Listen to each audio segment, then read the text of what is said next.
Hello बच्चों, यह पुली और पुली स्ट्रिंग सिस्टम का पार्ट 2 है। इसमें कुछ सवाल हैं जो बहुत अच्छे सवाल हैं। तो चलो हम लोग सीधे बिना किसी भूमिका के उन सवालों पर ही आते हैं। इसमें मिक्स तरह के सवाल हैं, डायनेमिक भी हैं और स्टैटिक टाइप के भी हैं। तो हम दोनों ही सवाल को करते हैं, दोनों ही तरह के सवाल पूछे जाते हैं। तो ठीक है, चलो सीधे सवाल पर आते हैं। सवाल देखते हैं। ये पहला सवाल है। इस प्रश्न में ये कह रहा है, ये केवल अकेला नहीं है, ये 4 सिस्टम है। 4 सिस्टम है। ये 1 नंबर का सिस्टम है 1, ये 2 है, ये 3 है और ये 4 है। 4 सिस्टम है और इसमें कहना क्या है कि आपको फोर्स लगाना है जिससे कि ये वेट को उठाया जा सके, है ना। वेट ज़मीन पर है, इसको मूव करना है लेकिन बिना किसी एक्सेलरेशन के, बस इसको लिफ्ट करना है। तो इसको पढ़ो क्या है। In each case find the force needed to lift the mass at the constant velocity. मैंने इसमें एक्सेलरेशन नहीं आना है, ए इक्वल टू 0, है ना। कांस्टेंट वेलोसिटी से इसको लिफ्ट करना है और वेलोसिटी 1 मीटर पर सेकेंड। कोई मतलब नहीं है इसका, ठीक है। इसका सिर्फ इतना ही है कि वेलोसिटी कांस्टेंट रहेगी तो एक्सेलरेशन 0 रहेगा। बस आपको उतना ही फोर्स लगाना है जितना कि ये बॉडी का वेट है ना। मतलब इस पुली के माध्यम से फोर्स लगाना है, जैसा कि ये दिया हुआ है एफ फोर्स लगाना है। और उसके बारे में ये बोल रहा है कि आप बताइए कि कितना एफ लगे जिससे ये बॉडी लिफ्ट हो जाए, ठीक है। तो how far do you need to move the rope in each case. कोई बात नहीं। पहले केस में देखो ये क्या है, ये एफ फोर्स लगा है, मतलब ये एफ फोर्स है तो इसका टेंशन एफ है, ठीक है। तो ये भी इसका फोर्सन एफ है। अब ये पुली मासलेस है तो इस पर नेट फोर्स 0 हो जाएगा। उठना है उतना ही फोर्स लगाओ जितना कि बैलेंस हो जाइए। तो यहाँ ये हो गया, देखो 2F इक्वल टू 100G, तो F इक्वल टू 50G हो गया। इस केस में कितना फोर्स लगा, 50G। ये दूसरे केस में देखो, ये F है, मैंने टेंशन F है, भले उस पुली के ऊपर से आ रहा, इसमें भी F है, यहाँ भी F है, ठीक है ना। जो फोर्स लगा रहे वही टेंशन बनेगा, ठीक है। तो यहाँ भी 2F equal to 100G, 2F equal to 100G, तो F इक्वल टू 50G, ठीक है ना। लेकिन ये नंबर 1। अब आगे बढ़ते हैं।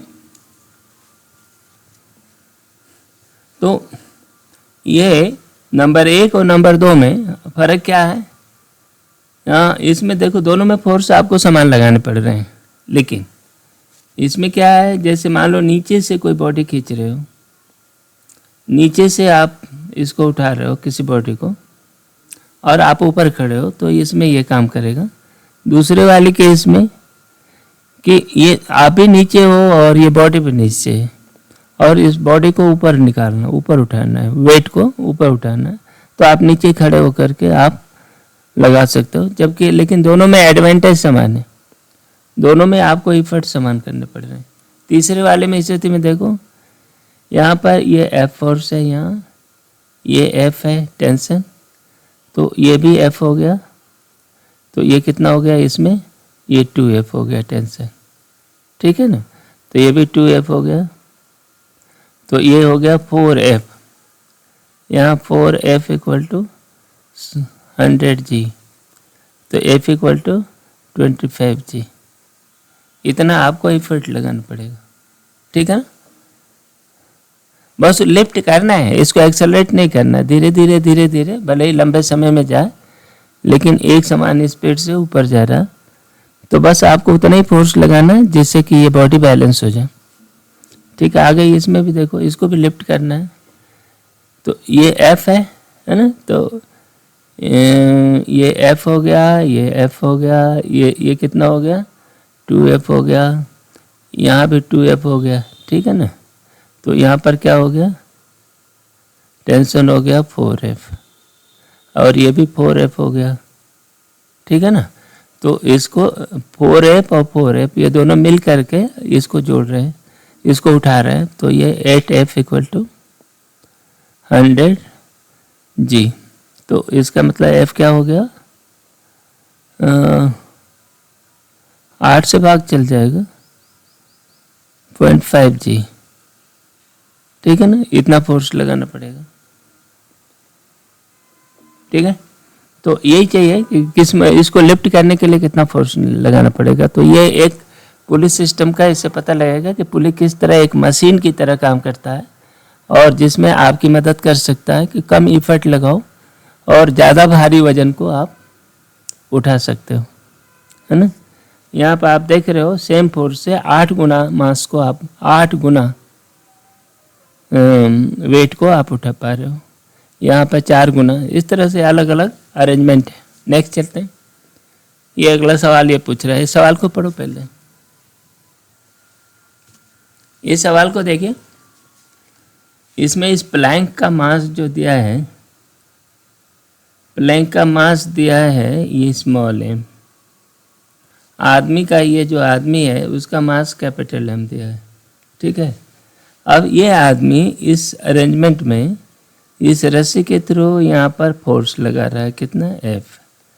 तो ये रस्सी का टेंशन पूरा F हो गया और ये जो है इस प्लैंक को F टेंशन से ये खींच रहा है, ठीक है ना। अच्छा, बस ये कह रहा है कि फ्रिक्शन कोएफिशिएंट म्यू है, फ्रिक्शन कोएफिशिएंट म्यू है।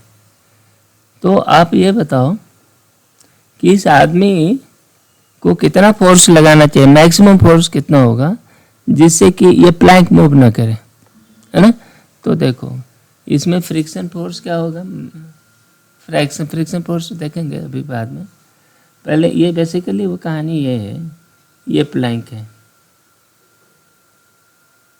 प्लैंक है स्मॉल m मास का ज़मीन पर पड़ा हुआ है और प्लैंक और इस ग्राउंड के बीच में फ्रिक्शन लग रहा है, फ्रिक्शन कोएफिशिएंट म्यू है और इस पर एक फोर्स F खींच रहा है।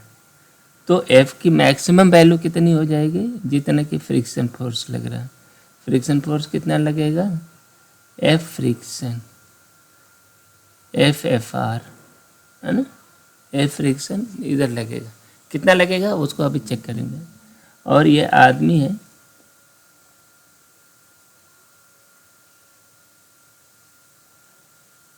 तो इस आदमी के ऊपर आदमी जो अपना बल लगा रहे हैं ना, आदमी जो ये बल लगा रहा है इसके ऊपर, तो उसकी रस्सी की जो प्रतिक्रिया है ये F लग रहा है। F फोर्स इस आदमी के ऊपर रस्सी के थ्रू लग रहा है ना, और इसका टोटल मास क्या है, capital M।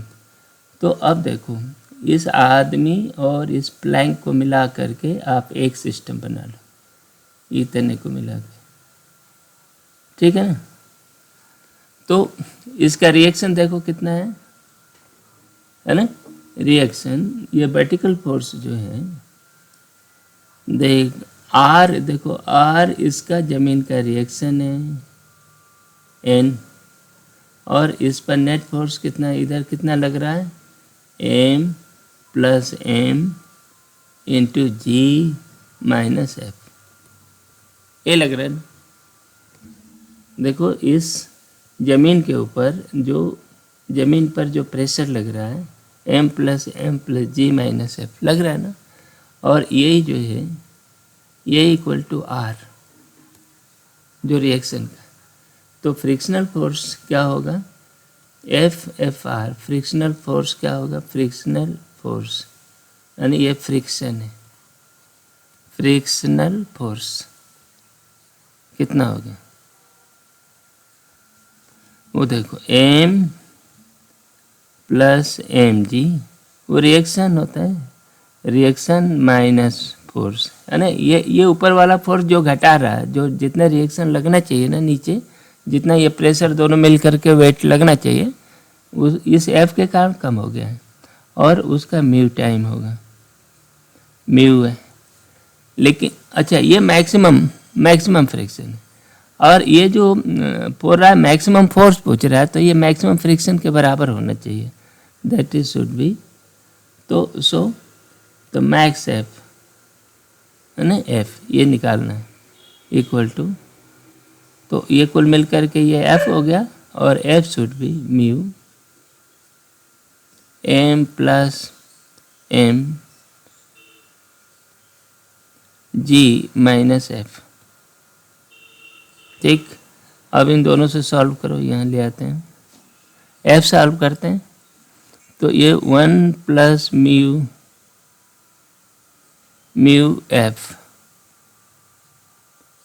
F equal to mu m plus small m g, और ये जी भी आ गया। ठीक है ना, तो इससे ये निकला F equal to mu g m plus M by 1 plus mu. ठीक है ना, इतना मैक्सिमम फोर्स लगा सकता है तो वो स्लिप नहीं करे। ये इक्विलिब्रियम का सवाल है बस, कि आप ये देखो फ्रिक्शन कितना लगता है, और उस फ्रिक्शन को काउंटर करने के लिए एफ फोर्स लग रहा है, तो ये दोनों मिल करके जितना एफ लगेगा उतना ही फ्रिक्शन होगा, और फ्रिक्शन चूँकि मैक्सिमम सीमा है तो वो मैक्सिमम एफ को बैलेंस करेगा, तो ये इसने कर दिया। ठीक, आगे बढ़े। ये एक सवाल है ना, ये कांस्टेंट मोशन वाला सवाल है बेसिकली। ये पूरा अरेंजमेंट है, इसमें पूछ रहा है find the acceleration of the block with respect to wedge. Acceleration of the block with respect to wedge, wedge ये रखा है, वेज के सापेक्ष ब्लॉक का एक्सेलरेशन कितना होगा, और find the acceleration of the block with respect to the ground. कोई बात नहीं, इस सवाल को आप कैसे लगाओगे, इसको एक काम करते हैं, देखो ये पॉइंट फिक्स है, ये पॉइंट फिक्स है, तो दीवार तो फिक्स है ना, तो यहाँ से ओरिजिन मान लेते हैं, तो वो वर्क प्रिंसिपल यहाँ सीधे न लगा करके हमने ये मान लिया ये दूरी x है, क्या है x1 है। ठीक है, तो यहाँ से ये दूरी भी x1 हो गई, यहाँ से इस पॉइंट तक, तो इसका नाम दो C D E F, और इस पॉइंट पर ये G कर दो। ठीक है, तो अब कहने के लिए ये कर रहे हैं, और यहाँ से F और G की दूरी को x1 मान लो, तो अब कर ही देते हैं ना, xa कर देते हैं, और इसको xb कर देते हैं, ये भी xb हो गया है ना। ये ब्लॉक का एक्सेलरेशन बताएगा, और ये x से ब्लॉक के सापेक्ष, मैंने इस f के सापेक्ष इस a की दूरी को x है। तो अब ये जो डिस्टेंस है ना, ये l है, फिक्स L1 है। ठीक है, पूरी रस्सी की लंबाई चेक करो कितना है, कांस्टेंट इक्वेशन हो गया x 2xb plus L1 plus xa equal to L, मैंने length of string, length of string. ठीक है ना, ये हो गया। अब इसको डिफरेंशिएट कर दो, एक्सेलरेशन मिलेगा, 2 बार कर देते हैं, 2ab plus AA equal to 0।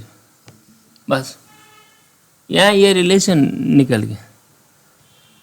तो देखो दिस इम्प्लाइज, हम एक काम कर लेते हैं, आप ये क्या कर रहे हो, ये x के बढ़ने की दिशा ऐसी है, इन्होंने ये दे रखा है, ये a की दिशा इन्होंने ऐसे बढ़ा लिया है ना। यदि ये a से ऐसे ऊपर इधर जाएगा तो ये ऊपर जाएगा, ये इनका यही कहना है।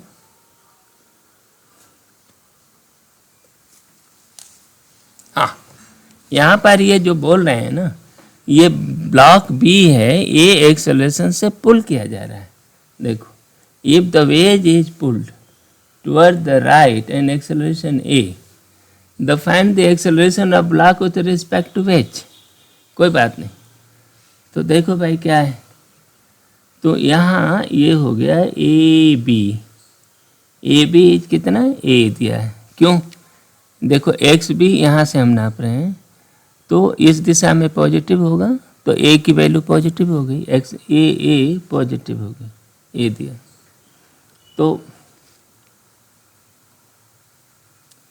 तो इसका मतलब ए कितना हो जाएगा, -2ab, तो -2a,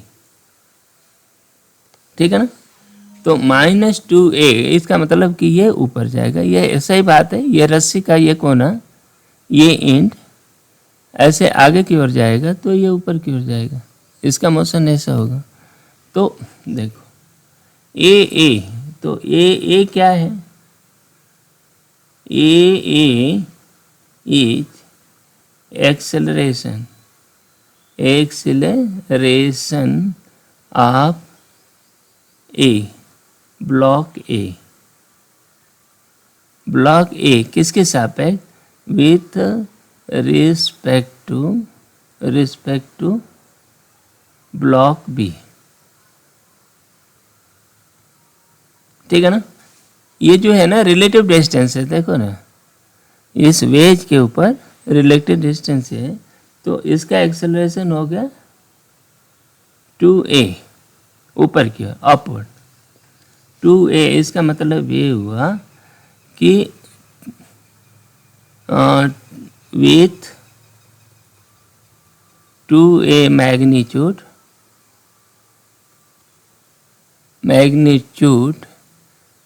along the वेज के along अपवर्ड, है ना, अपवर्ड दिशा में ये ऊपर जाएगा। तो find the acceleration of block with respect to wedge, ठीक है। Find the acceleration of block with respect to the ground. Ground में अब देखो, वेज जो है ए पे है, और ये -a ऐसे है, तो ये दो वेक्टर हैं, ये आप इसको चेक करो। इसमें क्या है, ए की दिशा ऐसी है ना, और इनके पास ये बी की दिशा जो है ये 2a, ये कितना वेज के अलॉन्ग जा रहा है, ये 2a से, और ये a है, ठीक है। और इन दोनों के बीच का ये जो एंगल है, ये ऐसा और ये ऐसा, ये थीटा है। तो बस ये थीटा है, ओके। तो एक्सेलरेशन नंबर, ये बी वाला प्रश्न का आंसर निकालो, इसके दो कंपोनेंट कर दो, है ना। जमीन के एक्रॉस, तो ये पॉइंट डी जो इनर्शियल फ्रेम में, ये दो कंपोनेंट हो गए, एक ए है और एक अलॉन्ग ये है ना। इन दोनों को जोड़ दो तो क्या बनेगा, देखो ए माइनस ए क्या है, A absolute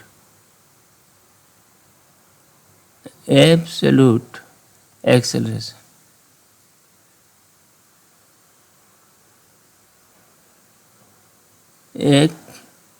acceleration with respect to ground, ये इनको जोड़ दो तो देखो a - 2a cos theta, a - 2a cos theta कितना i दिशा में, plus a 2a sin theta j दिशा में। बस ये आपका एक्सेलरेशन हुआ, ये a b का वेक्टर था, ठीक है, यह मिला। तो इसको इनर्शियल फ्रेम, ये मान लो ना, ये फ्रेम जो है ए से जा रही है और इसके रिलेटिव में ये 2a से ऊपर जा रहा है, ठीक है ना। तो दोनों को, इस एब्सोल्यूट ऑब्जर्वर को क्या दिखेगा, a + a0, ठीक है ना, ए प्लस ए जीरो, ये इनर्शियल फ्रेम का कन्वर्जन लगाओ, आपका ये बन गया। तो ये इन दोनों का मिल गया। तो पहला क्या हो गया, ये विथ रिस्पेक्ट टू ए हो गया, है ना, लेकिन किस दिशा में, एलॉन्ग द वेज। और ये क्या हो गया, तो इसका उत्तर हो गया ए माइनस टू ए कॉस थीटा, कितना, आई दिशा में, प्लस टू ए साइन थीटा जे दिशा में, है ना।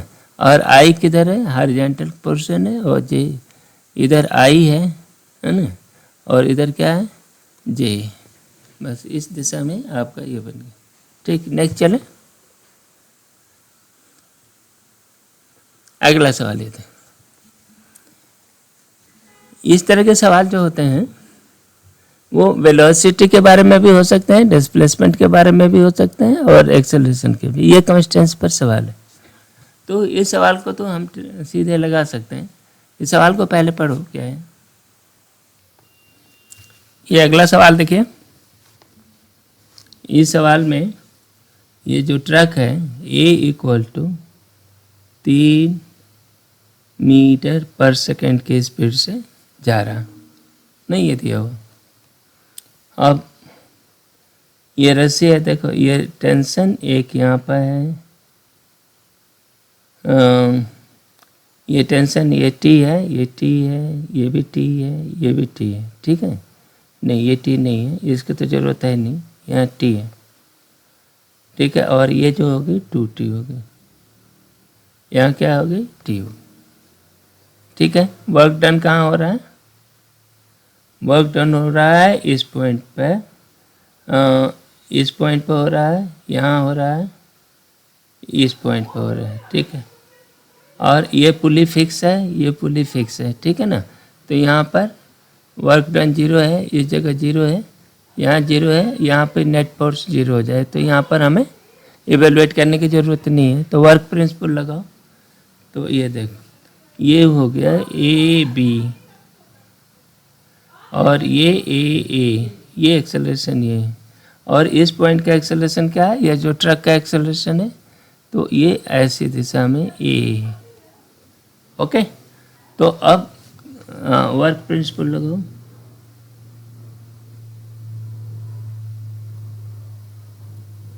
प्रिंसिपल तो क्या करोगे, ये हो गया T a b plus 2t a minus, यहाँ देखो ए ऐसे जा रहा तो टी है, तो minus T a equal to 0।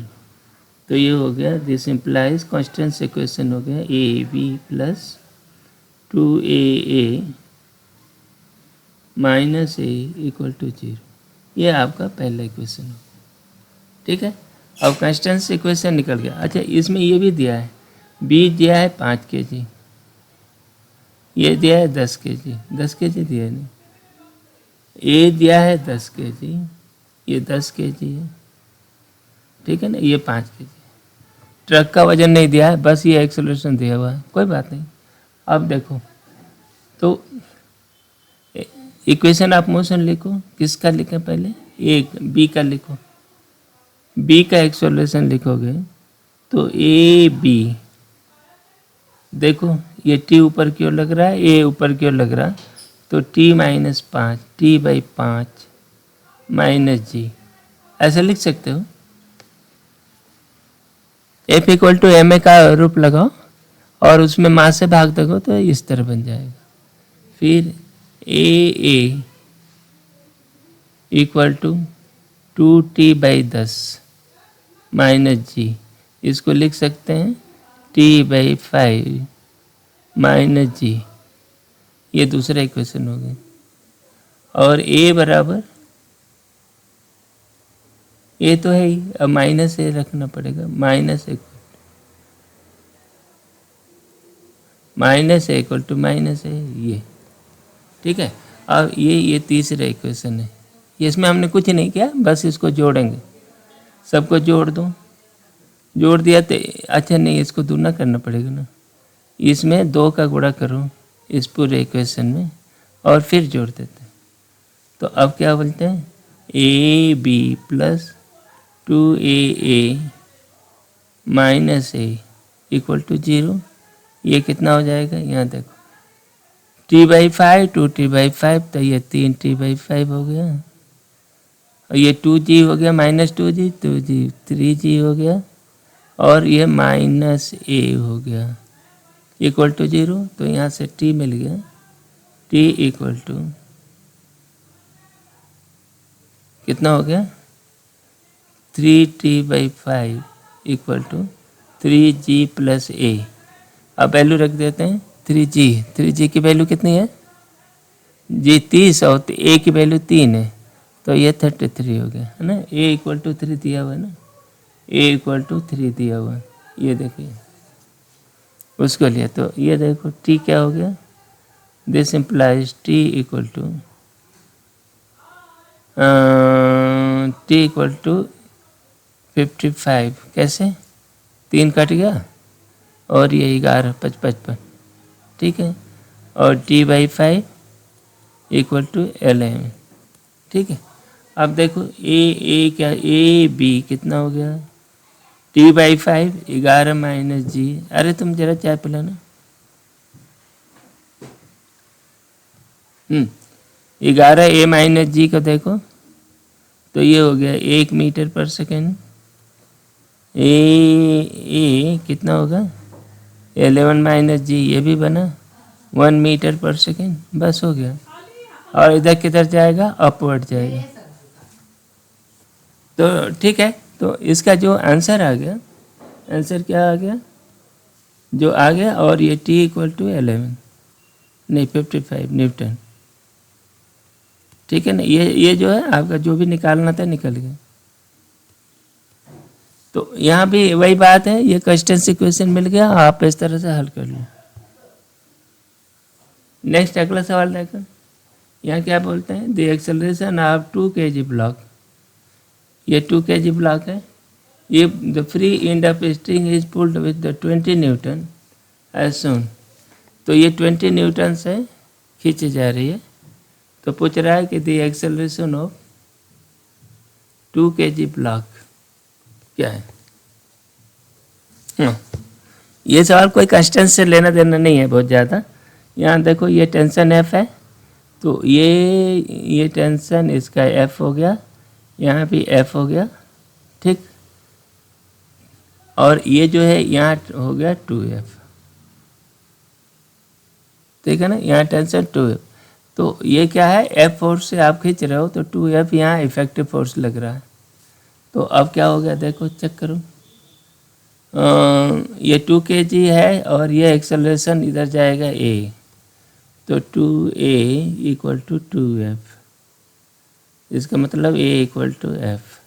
F कितना दिया है, 20 न्यूटन दिया है, तो a बराबर,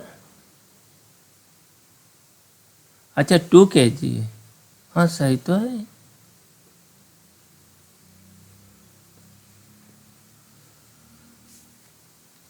हाँ यहाँ एक्चुअली गलती हो गई, देखो 2a तो ठीक है, 2F इधर लग रहा है, और ये 2g भी तो लगेगा ना इधर, माइनस 2g भी लगेगा। अब इसको सॉल्व करो, है ना, इसको ठीक करो, यहाँ पर हमने गलती किया उसको सही कर दो। तो क्या हो गया, a equal to F minus G, ठीक है कि नहीं। F क्या दिया है 20, g दिया है 10, ये हो गया 10 मीटर पर सेकेंड स्क्वायर। तो ये जो है 2 किलो का कितना जाएगा, 10 मीटर पर सेकेंड स्क्वायर, ठीक। आगे बढ़ो, ये सवाल है, इसमें ये कह रहे हैं कि ये जो पुली है, ये अरेंजमेंट दिया है, बस सिंपल है, और म्यू जो है 0.4 है, ठीक है ना। तो इसमें ये जब फोर्स हम बढ़ा जा रहे हैं तो इसमें टेंशन बढ़ रहा है, तो इसमें मान लो F फोर्स आपने लगाया ऊपर की ओर, ठीक है ना। तो when the pull force reaches a certain magnitude, the block just barely begins to slide to the right। ये जो है जस्ट इसको ऐसे स्लाइड करना शुरू हो जाता है। Compute the magnitude of this pull, कोई बात नहीं, ये F है, तो ये बिल्कुल देखो इस पुली के हिसाब से देखो, तो पुली का है तो ये टेंशन हो जाएगा F/2। पुली मासलेस होती है तो F/2 होगी, ठीक है ना। तो ये भी क्या होगी, F/2 का हो गया, ठीक है। अब इसका देखो ये जो प्रेशर कितना डाल रहा है वो ध्यान दो यहाँ पर। इसी तरह का एक सवाल पीछे हम लोग लगा चुके हैं, वैसे देखो इसका मास दिया है क्या, 50 kg का है ना। The rope is percent to the 50 kg, ये 50 kg का है, ठीक है ना। तो चलो हम इसको अभी m ले लेते हैं, m ले लेते हैं ना। तो mg ये नीचे की ओर लग रहा है और F/2 ऊपर की ओर लग रहा है, तो नेट रिएक्शन क्या होगा, इसका नेट रिएक्शन n क्या है, ये वाला, ये रिएक्शन फोर्स जमीन का reaction, n = mg - F/2, okay. तो फ्रिक्शन फोर्स क्या हो गया, फ्रिक्शन फोर्स जो हो गया म्यू mg - F/2, ठीक है।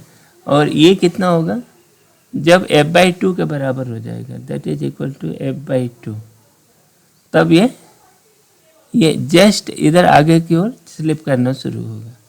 तो ये बन गया, क्या हो गया, F/2 μ+1 = μmg, ओके। तो ये हो गया F = 2 μmg/μ+n। अब वैल्यू रख लो यहाँ पर से, म्यू की वैल्यू दिया है 0.4, तो ये हो गया 2mg माने 100g हो गया ना, 50 का, तो ये हो गया 0.4 × 100g बाई म्यू है 1.4, ठीक, ये हो गया। तब ये कितना हो गया, 4/14, तो 2/7 होगा ना, 2/7 × 100g, ठीक है ना। तो ये हो गया 2000/7 क्या, न्यूटन। बस इसकी वैल्यू ले लो, 7 दूना 14, 6 60, 7 7 8 जा, और ये हो गया 4 40,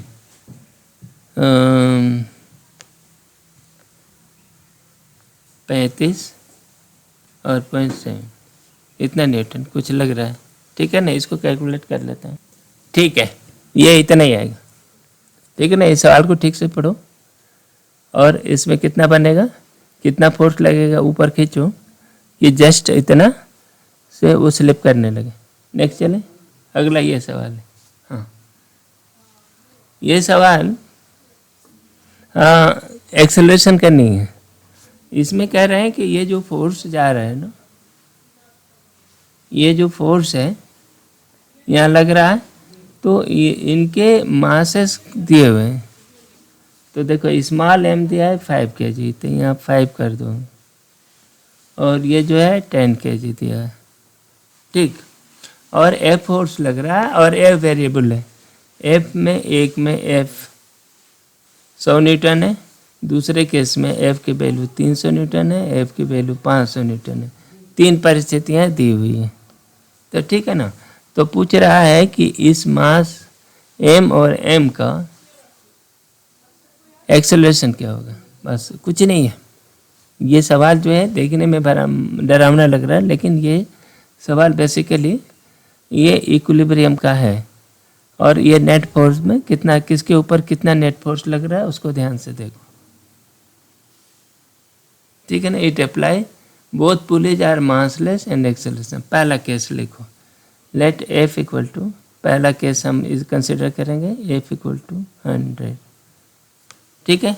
F = 100 कर दो भाई, 100 न्यूटन है क्या, F = 100 न्यूटन है, ठीक है, न्यूटन।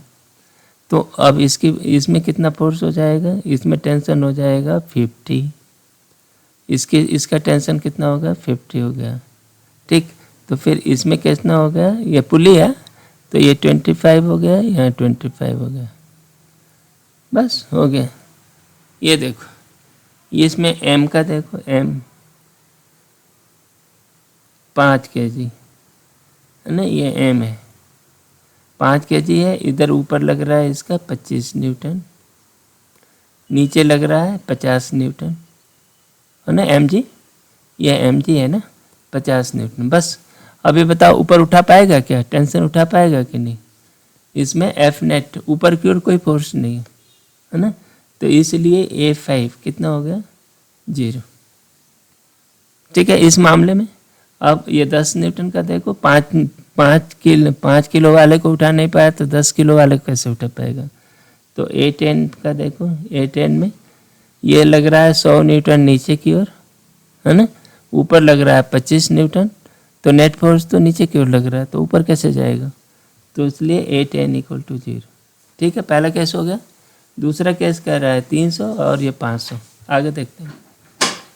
दूसरा केस F = 300, ठीक है ना। ये बड़ा इंट्यूटिव सवाल है, बहुत बढ़िया, इसको ज़्यादा अच्छे से समझ में आएगा। ये देखो वैसे ही ये 300 न्यूटन है ना F, तो ये 150 न्यूटन हो गया, यहाँ ये 150 न्यूटन हो गया, ये हो गया 75, ये हो गया, ये कितना हो गया, ये भी 75 हो गया है ना। ये ऊपर की ओर, ये ऊपर की ओर, ये 5 है और ये 10 है, ठीक है ना।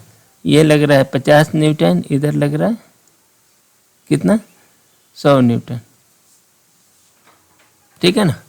अब नेट फोर्स ऊपर की ओर चेक करो, तो उसमें ये देखो A5 है ना, m का, स्मॉल m का एक्सेलरेशन देखो, A5 कितना हुआ 75 न्यूटन ऊपर की ओर लग रहा है, -50 बाई मास 5 kg, ये कितना हो गया चेक करो, 25/5, तो ये हो गया 5 metre per second square.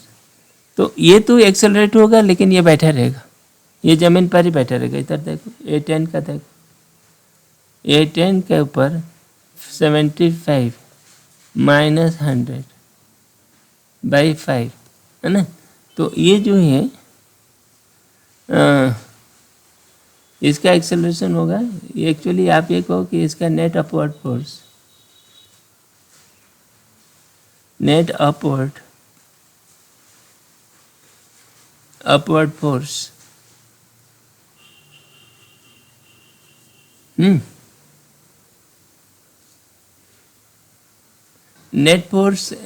Upward या कहीं भी नेट फोर्स जो है ना ये 0 होगा, क्योंकि वजह क्या है कि ये जो तुम्हारा 10 किलो का है ना, ऊपर की ओर आपने 75 न्यूटन से तो लगा तो दिया, और mg लग रहा है 100, तो इस mg चूँकि नीचे ज़मीन को दबाएगा, तो इसलिए ये जो डिफरेंस है ना 25 का, तो इसमें ये रिएक्शन फोर्स भी लगेगा, ठीक है ना।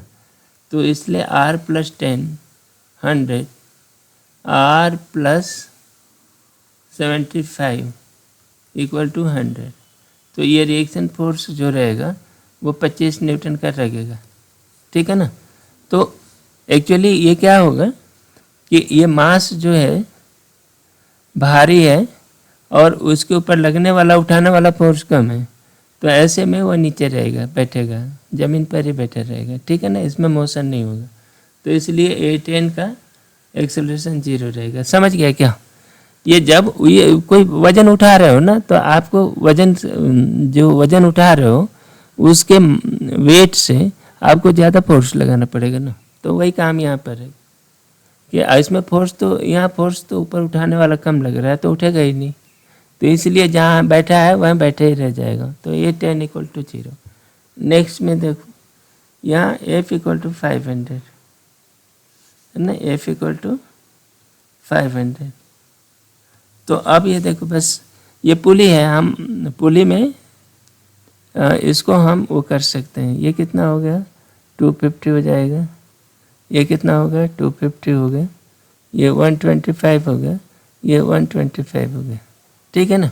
अब मास क्या है, इधर लग रहा है 20, ये 5 kg है और ये 10 है, तो ये हो गया 50 एन।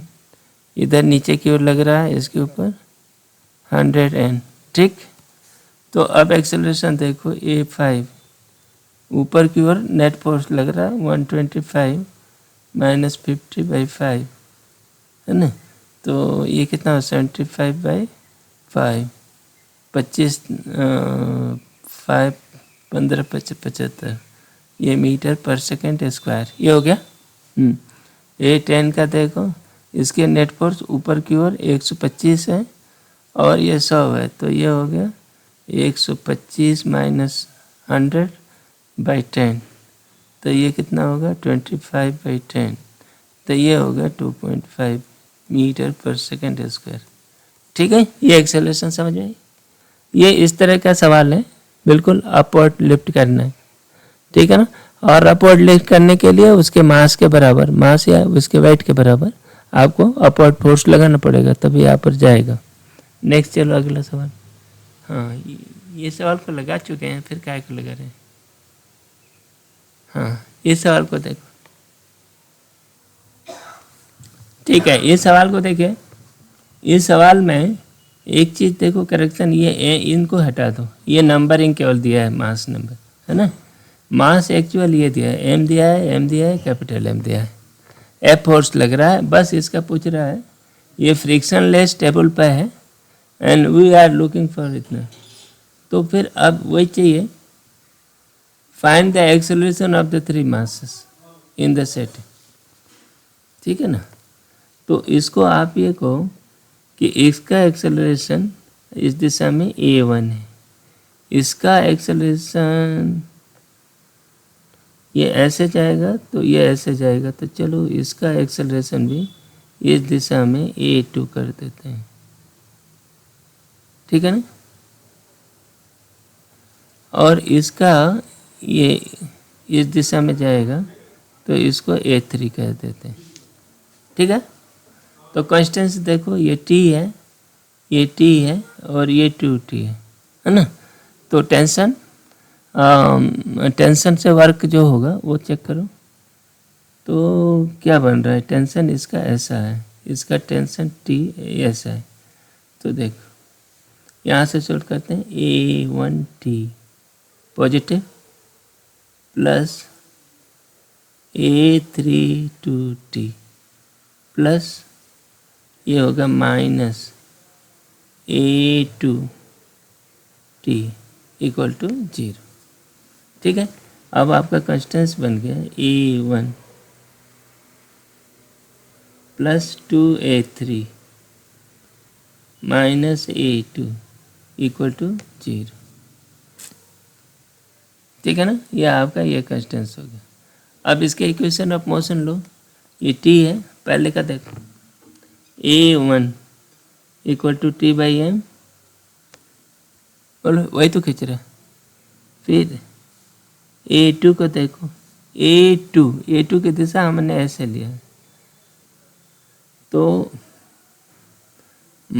माइनस A2 हम कर देते हैं, माइनस A2 होगा T/m, क्योंकि वही तो ऐसे चला रहा, ठीक। तीसरा देखो A3 equal to 2T/m,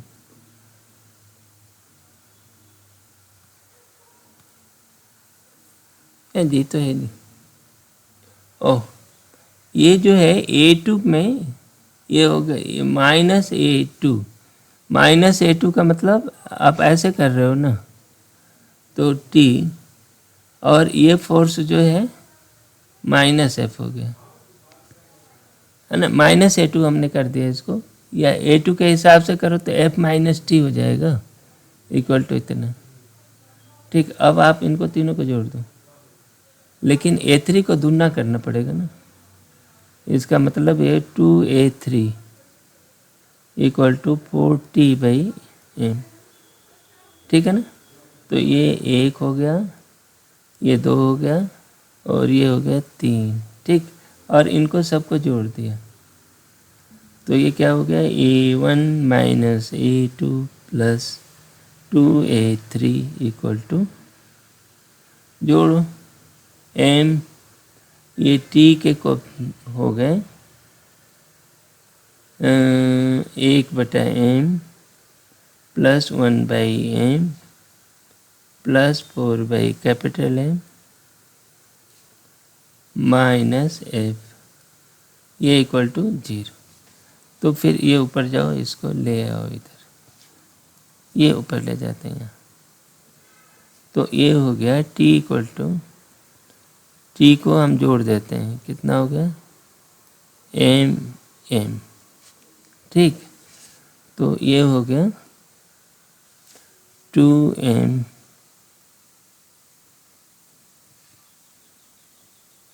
plus 4m equal to f, ठीक है। तो t equal to capital M f by 2 capital M plus 2m, ये हो गया एक।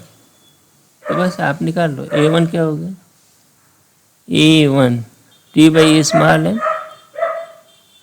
m f by 2 m plus 2m, ठीक है, A1 हो गया। अच्छा A2 कितना हो जाएगा, A2 f minus t by m, ओ f बाई m भी यहाँ होगा, ये f बाई m भी होगा, यहाँ पर f बाई m होगा ना, f बाई m। तो f बाई m का क्या असर हुआ था, तो ये m यहाँ से कटा, m यहाँ से कट गया, ये यहाँ m कट गया, ठीक है ना। अब ये हो गया, ठीक है, A1 इतना हो गया, t इतना हो गया।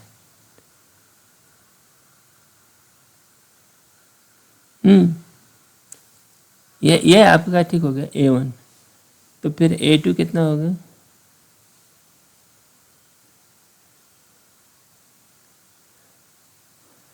ये क्या है, ये t बाई m है ना। तो A2 बराबर f by m minus t by m, ठीक है ना। ये कितना हो गया, f by m minus f by 2m plus 2m। अब इसको कैलकुलेट कर लो जितना है, ठीक है। और A3 कितना हो गया, 2t।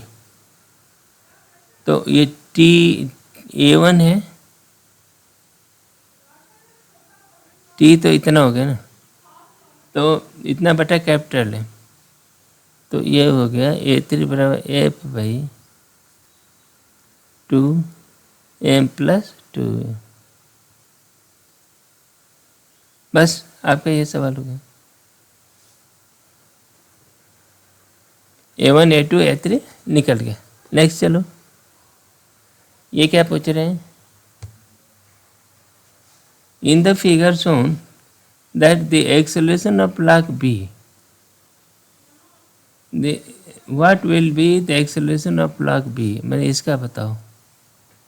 If the acceleration of A 0.3 metre per second square, कोई बात नहीं। तो देखो ये t हो गया, ये t हो गया, ये t हो गया, ये t हो गया, 2t हो गया, ठीक है ना। और ये ऐसे हो गया बस। तो कांस्टेंट इक्वेशन क्या होगा, देखो ए बी, तो इसका ऊपर ले लेते हैं, इसका ये ऐसे ले लेते हैं, ए को ऐसे लिया है ना। तो क्या हो गया, TAA plus 2TAB equal to 0। इसका मतलब ये हुआ है कि AA plus 2AB equal to 0, ठीक है ना। AA दिया हुआ 0.3, तो AB equal to minus AA by 2 है ना, that is equal to minus 0.3/2 that is equal to 1.5 metre per second square.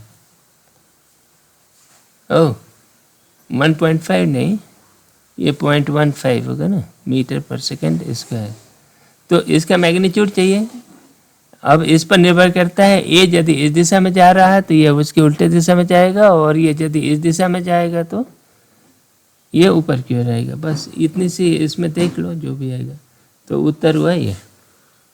ठीक है ना, ये इक्वेशन ये बता रहा है ए इतना, तो ये दोनों एक दूसरे के ये ऑपोजिट दिशा में चलेंगे। ऑपोजिट दिशा में ये टेंशन की दिशा में पॉजिटिव लिया है ना, तो यदि इसको जैसे मान लो ऐसे जा रहा है 0.3 से, ठीक है, तो 0.3 की दिशा ये क्या हो गई, इसको हमने पॉजिटिव बनाया। हाँ 0.3 अगर जब टेंशन की दिशा में है तो ए पॉजिटिव हो गया, तो ए भी क्या हो जाएगा,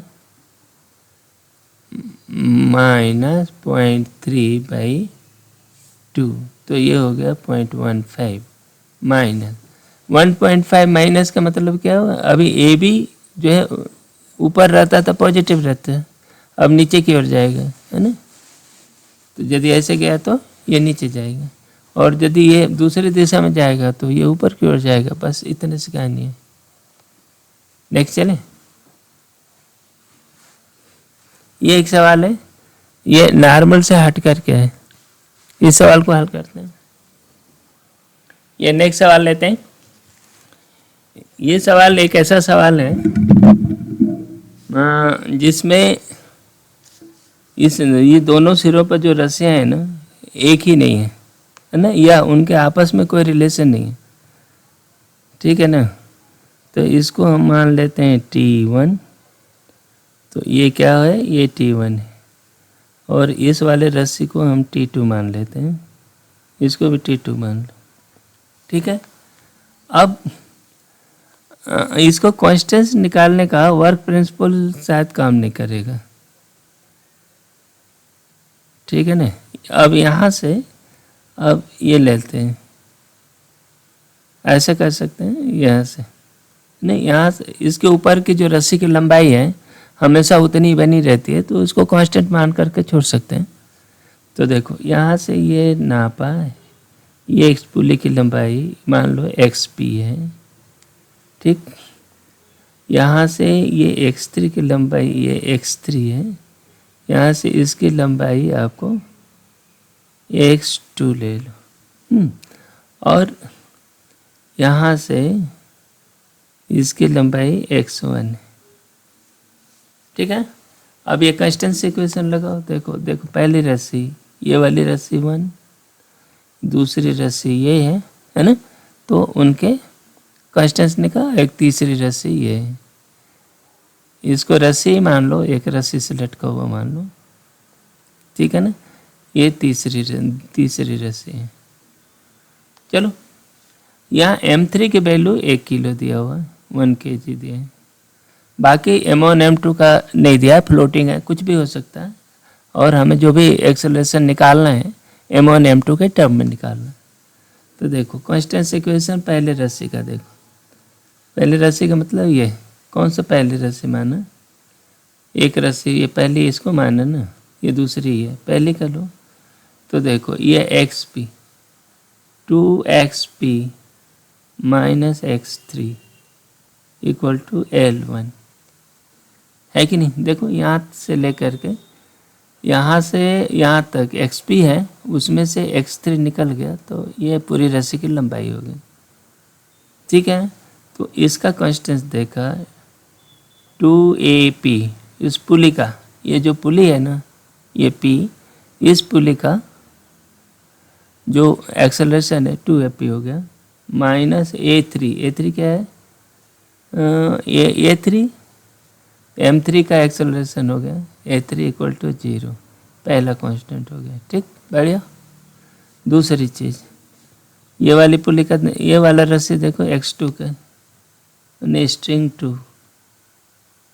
स्ट्रिंग 2 का देखो क्या बन रहा है, कि ये इसकी लंबाई x2 plus x3 plus x2 equal to L2 है। तो इसका मतलब क्या हुआ, A3 plus A2 equal to 0। ये एक्सेलरेशन, ये कांस्टेंट दिया, ये दूसरा इक्वेशन है। तो अब आप यहाँ देख लो, इससे ये क्या मिला कि A2 equal to minus A3, नहीं A3 equal to minus A2। ठीक है, यह बात है ना। ये दूसरा इक्वेशन, और इससे पहले में आप पुट करोगे तो AP equal to 2AP equal to A3, और A3 कितना है, A3 तो माइनस A2। ठीक है कि नहीं,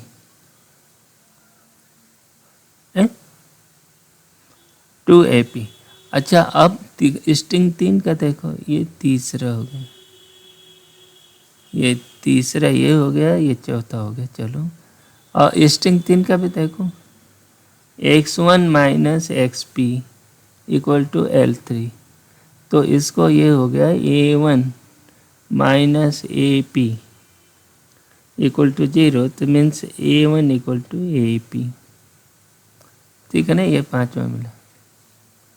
ठीक है ना, AP हो गया। तो हमारा जो कांस्टेंट होगा, देखो इसको हम मान लेते हैं A, और ये कहाँ जा रहा है, ऊपर की ओर जा रहा है मान लो। ठीक, तो ये A3 कितना, देखो हमने ये A दिखा दिया, A2 equal to A upward. ठीक, एक माना, A2 निकल गया, तो A3 कितना हो गया, A3 equal to minus A, ये डाउनवर्ड दिशा में होगा। ठीक, A3 हो गया। फिर AP कितना हो गया, AP की हमें ज़रूरत पड़ेगी नहीं, हमें AP equal to A1 equal to AP। तो A1 equal to AP equal to, देखो AP equal to minus A2/2, तो माइनस A2 है ना, माइनस A/2, माइनस A/2। कुल मिला करके ये कह रहा है कि ये ऊपर जाएगा तो ये नीचे आएगा, ये नीचे आएगा, बस। और उनके मैग्नीट्यूड हो गए 1 2 3।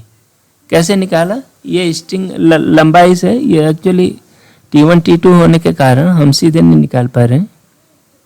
ठीक है, इसको हम सीधे नहीं निकाल पा रहे हैं। तो ऐसे में ये स्ट्रिंग वाला मेथड, चूँकि बताया था कि ये यूनिवर्सल है, हमेशा हर जगह लागू होता है। जहाँ कहीं भी कन्फ्यूजन हो आप इस तरह लगा लोगे। ओके, तो फिर हमारा ये क्वेश्चंस मिल गया। अब इसके आधार पर हम ये निकालेंगे, T1 और T2 निकाल लेंगे, बस ये करना है। तो ठीक है, अब इसको लगाते हैं। देखो, आप ऐसे A से जा रहा है, और ये कितना जा रहा है, ये जा रहा है इस दिशा में A/2 से। ठीक है, ये किधर जा रहा है, ये माइनस A से जा रहा है, नीचे की ओर A से जा रहा है। बस आप इसके इक्वेशन ऑफ मोशन लिखो, हो गया है सवाल। तो और ये T1 T2 आप जान ही रहे हो, तो पहले का लिखते हैं, किसका, M1, पहले M2 का लिखते हैं। चलो, M2 के लिए क्या लिखोगे, M2A, A ऊपर की ओर हमने लिया है, M2A equal to T1 minus M2G। पहला इक्वेशन हुआ कि नहीं, कई दिक्कत, देखो ऊपर की ओर जा रहा है ना, तो T1 और नीचे की ओर M2G है। ठीक है, इन दोनों की वजह से एक एक्सेलरेशन से जा रहा है, ऐसा हो गया। फिर अब M3 का देखो, M3 क्या है, 1 किलो का है, तो ये हो गया चलो A से जा रहा है, A से नीचे की ओर जा रहा है, तो A इक्वल टू, नीचे की ओर जा रहा है, नीचे की ओर जा रहा है, तो ये आ गया G, 1G plus T2 minus T1 ये हो गया दूसरा। ओके, बढ़िया। नेक्स्ट अब चलो, ये M1 का देखो, M1A वो कहाँ जा रहा है, नीचे की ओर जा रहा है। तो ये क्या हो गया, M1G नीचे की ओर फोर्स माइनस 2T2, ये हो गया तीसरा, ये क्या हो गया तीसरा इक्वेशन, है ना। अब ये देखो 2T2, तो हम इसको T2 कर देते हैं, तो इसको थोड़ा सा मॉडिफाई कर दें, M1/2A equal to M1/2G minus T2, ये 3A हो गया। ठीक, अब ये जोड़ दो, तीनों को जोड़ देते हैं, तो A का कोएफिशिएंट बन गया, हो जाएगा ना। देखो T2 खत्म हो जाएगा और ये T1 यहाँ से T1 से ख़त्म हो जाएगा, तो हमारा सवाल हो गया M2 + 1 + M1/2, ये मास हो गया। और इस साइड में देखो क्या होगा, T1 से T1 कट गया, ये G रह जाएगा, ये M1/2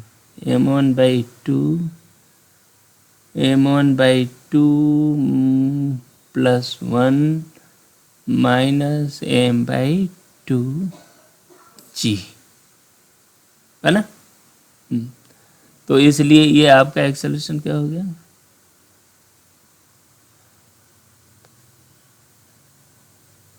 ये एक्सेलरेशन हो गया है A = क्या बनना है, ये A = 2 का गुणा कर ले, M1 + 2 - 2M2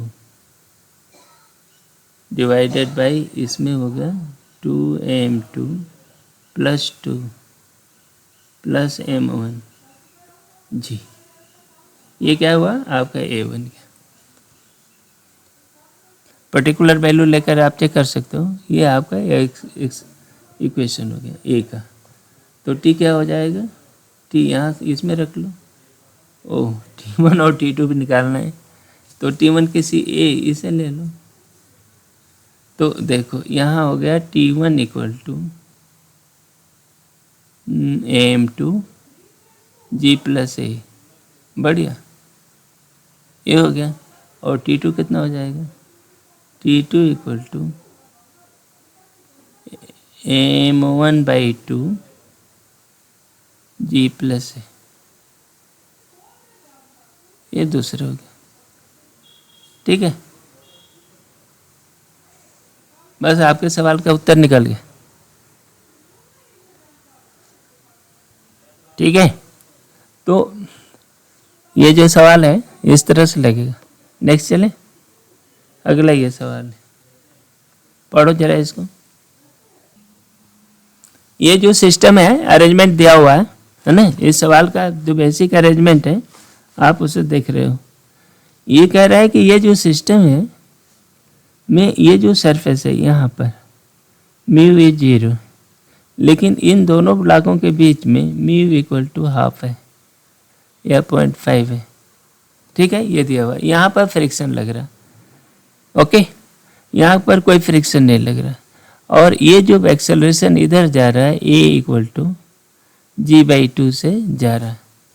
ठीक है, बस आप देखो ये टेंशन लग रहा है, ये T ऐसे खींच रहा है, तो ये टेंशन यहाँ पर T ऐसे खींच रहा है, एक ही रस्सी है और स्मूथ पुली है। ओके, अच्छा,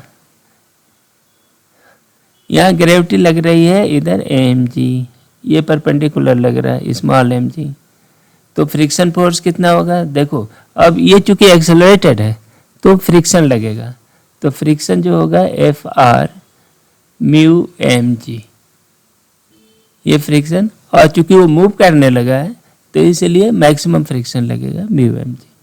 तो अब देखो ये कैसे हैं, ये A से ऐसे जाएगा, ये A से ऐसे जा रहा है, क्योंकि रस्सी है, देखो ये ऐसे जा रहा है, तो ये ये जो है अब ऐसे जाएगा ए से, ठीक है ना, यही बात हुई। अच्छा, इस पर फ्रिक्शन किधर लगेगा, ये फ्रिक्शन एफ आर ऐसे लगेगा, इस पर फ्रिक्शन एफ आर लगेगा। क्यों? फ्रिक्शन का काम ही है विरोध करना। तो ये ऊपरी सरफेस पर ये विरोध किया, ये जिधर जाएगा इस ब्लॉक पर विरोध करेगा, जाने का विरोध करेगा या ये विरोध करेगा, ठीक। बस आप देखो पहले वाला इक्वेशन देखो, एम ए इक्वल टू कितना हो गया, T minus F R mu M g, बोलो, ठीक। पहला इक्वेशन हो गया। दूसरा देखो, इसका इक्वेशन देखो,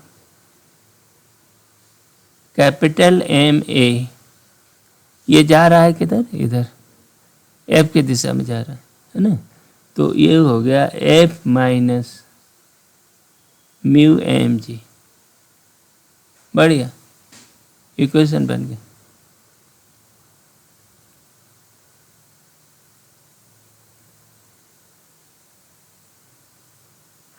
अच्छा, इसमें टी भी तो आएगा, म्यू एम जी है ही, और इसमें माइनस टी भी है, इसमें ये टी भी तो नीचे आ रहा है। ये इक्वेशन को हम फिर से लिख देते हैं, F minus T minus mu M G, ठीक है। अब इन दोनों को जोड़ दो, क्या बन गया, एम प्लस एम ए, ये कितना हो गया, देखो टी से टी कट गया, ये टी इस टी कट गया, है ना, और ये हो गया final F minus two mu M g. बस इसमें ये है कि फ्रिक्शन डबल होकर लग रहा है, इसके ऊपर भी लग रहा है, इसका भी लग रहा है, और ये में स्थिति ये बन गई। तो इसका एक्सेलरेशन क्या हो गया, एक्सेलरेशन हो गया F minus two mu M g by कितना हो गया, एम प्लस एम, और ये दिया हुआ है, तो चाहिए क्या है इसको G, what is F applied, F निकालो। इतना हुआ, चलो इतना बन गया, कोई बात नहीं, ये इक्वेशन हो गया काम की चीज़। तो एक्सेलरेशन इतना हो गया, एफ बराबर क्या हो गया, एम प्लस एम, और ये ए दिया है G by two plus two mu M G, ठीक है ना। तो बस हो गया, ये इतना फ्रिक्शन लगेगा, इतना ये आपका नेट फोर्स लगेगा, ठीक है। टेंशन निकालना हो तो टेंशन टी कहीं से भी निकाल लो, ए आपको मिल गया, एफ मिल गया, ठीक है। अच्छा, ये 0.5 दिया है, म्यू इक्वल टू हाफ, तो ये भी हो गया, हाफ दिया है, m plus m g by two plus two mu का हो गया 1, तो प्लस एम जी, बस आपका बन गया। ये एफ जो हो गया जी बाई टू और 3 जी बाई टू, तो जी बाहर ले लिया, एम प्लस 3/2 एम, इतना ये फोर्स लगा, बस इतना फोर्स लगेगा, ये फोर्स ही चाहिए इनको। What is the applied force, ठीक है। टेंशन पूछेगा तो ये फोर्स निकल गया, टेंशन निकाल लो, है नहीं, टेंशन पूछे और ए आपका नहीं, इसमें एफ रखोगे तो निकलेगा, तो ए कितना होगा, ए शायद निकल जाएगा, देखो एम प्लस एम और ये जी बाई टू प्लस, नहीं तो एफ निकलना, तो इसमें से एफ माइनस, देखो ए बराबर हो गया F minus two mu g, तो एफ माइनस एम जी, ठीक है। तो g m plus 3/2 m minus m g by m plus m, ये बना। ठीक, ये हो गया mg से mg एक निकल गया, तो g m plus M by two, G तो आ ही गया बाई m प्लस एम, ठीक है ना। ये आपका एक सोल्यूशन दे दिया। और a निकल गया तो t कहीं से भी निकाल लो, जहाँ से मिले, है ना। t इक्वल टू, तो यहाँ से t निकल जाएगा, देखो t equal to m plus mu G, बस। टेंशन चाहिए, टेंशन तो जो निकलना वो निकलेगा। यह इस वीडियो का अंतिम सवाल है। आशा है कि ये सवाल आपके लिए उपयोगी होंगे। ऐसे सवाल अक्सर पूछे जाते हैं, इस पर कुशलता हासिल करो, ये तथ्य को ठीक से समझो। मेरी शुभकामनाएं आपके साथ हैं। इसी के साथ ये वीडियो समाप्त करते हैं, मिलते हैं अगले वीडियो में। इसके साथ ही हमारी रिक्वेस्ट है कि आप इस टॉपिक के संबंध में जो भी वीडियो हम इस पर अपलोड कर रहे हैं, तो आप उसमें पर्याप्त कमेंट करते रहो, जिससे हमें पता लगे कि ये तुम्हारे लिए उपयोगी है कि नहीं। Thank you very much. मिलते हैं अगले वीडियो में।